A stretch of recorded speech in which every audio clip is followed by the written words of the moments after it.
When eBay, Amazon and other such e-commerce players started offering an ability to buy goods, in certain cases services, online in the mid-90s, they faced several hurdles. On the one hand, people were not used to buying things online, which is a customer behavior issue, which any new business paradigm will face. Bitcoin faced that and will continue to face that for some more time. On the other hand, what we found was that the infrastructure required, such as connectivity, internet, ability to collect payments online, digital wallets, ability to send couriers reliably to various geographies, these were also not developed. Over time, let's say in a decade or maybe even 2 decades, depending on which part of the world you were in, these surrounding ecosystem developed. Couriers became better, connectivity became better, more people were online, they had an ability to transact money online, and as a consequence, the paradigm of e-commerce exploded. I gave you this e-commerce example to draw an analogy between e-commerce and cryptocurrency. When Bitcoin first came into existence, and you, let us say, were sold onto the concept and you wanted to have some Bitcoin, what could you do? Of course, you could use your ordinary computer to mine Bitcoin because it was not so intensive computationally to create your own Bitcoin. But if you wanted to buy it, where would you store it?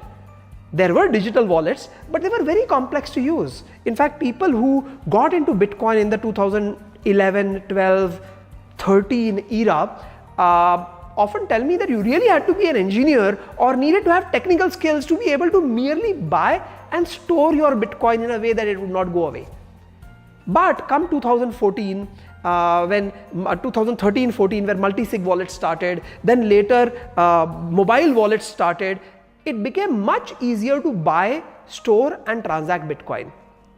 The role of good software, good ecosystem built around Bitcoin and the public blockchain is probably as much of an enabling factor as credit cards, internet connectivity, mobile devices and courier services were to e-commerce. So e-commerce was the paradigm. These were the enablers.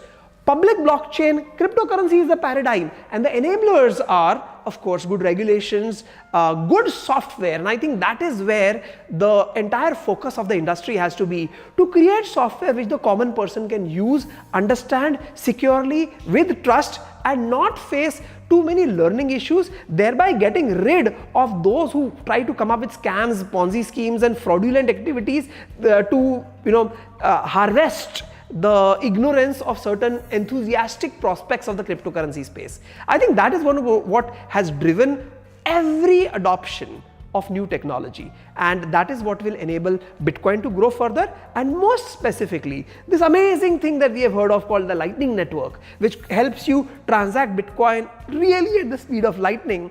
I think that also will be hugely benefited and enabled if we have the right software, the right wallet, where configuration, channel management, routing and all of these technical words which most people don't want to hear, if all of those were automatically taken care of while allowing you to be in full control of your wallet and your asset. I think that is going to be very important. So we need to talk of the public blockchain, the Bitcoin, the cryptocurrency and the Lightning Network, but we also need to talk about all these enabling factors, and that is the stage that this industry is presently in.